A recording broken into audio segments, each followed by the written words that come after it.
Hey guys, so my heater went out and we're going to do a video on that, and I just wanted to let you know I didn't actually use any instruments to figure this out, but sometimes it don't take instruments. I did unplug my heater. The fire came on and all that, but the fan just wasn't working, so it would go back in default mode and shut off. So the fire and everything was working, and the fan was actually making a funny sound. It did work the other day, and then it just quit working. So I unplugged it, and I actually just reached my hand in there and I turned the fan, and you could feel a dry spot in it. So anytime that happens, usually there's something wrong, because the fan should turn pretty smoothly. So here's the video on that, so I hope y'all enjoy it. Hey, welcome back to Walden's World. Well, I'm once again doctoring this 1970 something heating and air condition. There's the old Whisper Heat Lennox. Yeah, I'm gonna get in here with a shop vac, get the dust in this. But I guess my fan went out, so we're doing our heat, and all of a sudden it quit and it was making some angry sounds. So I went ahead and turned it off, turned it back on, and this thing popped open and it was gonna light gas, but no motor was turning and it was making that horrible sound. I don't ever recommend sticking your hand in there trying to turn the fan, but when it was off and the fan wasn't moving, I tried to turn the fan, and it wouldn't really spin too well. So I bought a new fan, and the wires were cut, so I had to solder some wires on. So I got a new fan right over here, and she spins pretty good. So I soldered the wires together, and then I just used some heat shrink,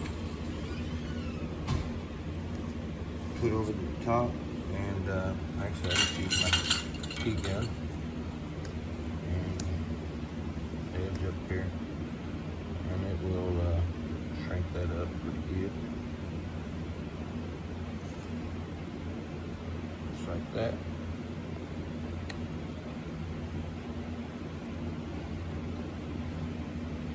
So I got the other two done already, so we're gonna put this in, and hopefully that's what fixed it. We'll fix it.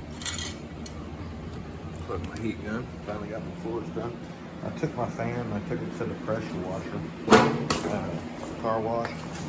Blades were pretty dirty, so they're pretty clean now. Looks a lot better than it did.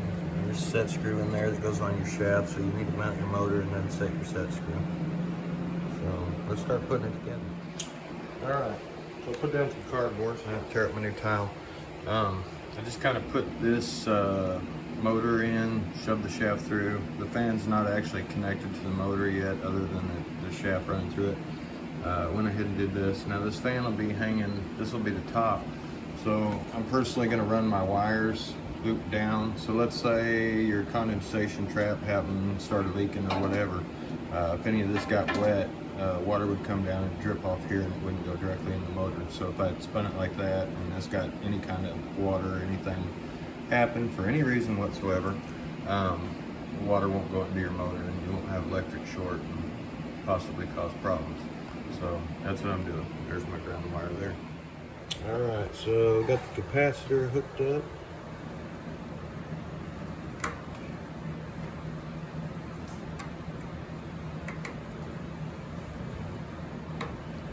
And yeah, hook those up. All right, so I got my fan back in, and I moved it left and right, make sure it would be cleared. And one thing you gotta make sure is you get your set screw on that shaft. And boy, that one spins a lot better. So let's go put it in and see what happens. On this, there is a little lip or groove that slides into, and then you got two nuts there. Hopefully I didn't lose them yet. Alright, so I took my old filter out, it was pretty dirty, and before I'm installing this, I am making sure I have unplugged this unit. I do not want to get electrocuted. I think it's just 110. Yeah, these are 110 units. Some of them might be 220, so anyway. Alright, let me get it set in there and we'll get it put up in. Alright, so I have got to get it up in on top of that lip up there. All right, I got to put it back up in there. And oh my God, that's a two-man job or something. Stack a bunch of stuff because that is heavy and awkward. But got both the nuts started. So let's fasten her up and we'll plug in the electronics.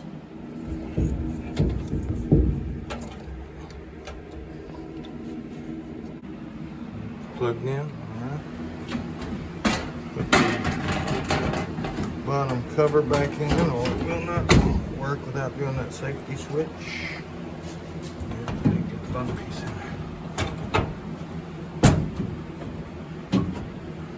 Alright, so plug it in.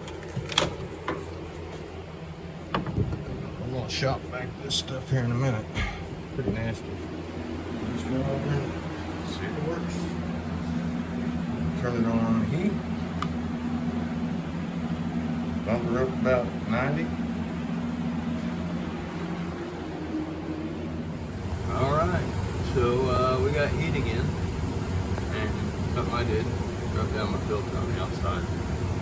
But anyway, that's it, man. Y'all like, subscribe, hit the notification button. Our fire would turn on, but then it would turn off. And so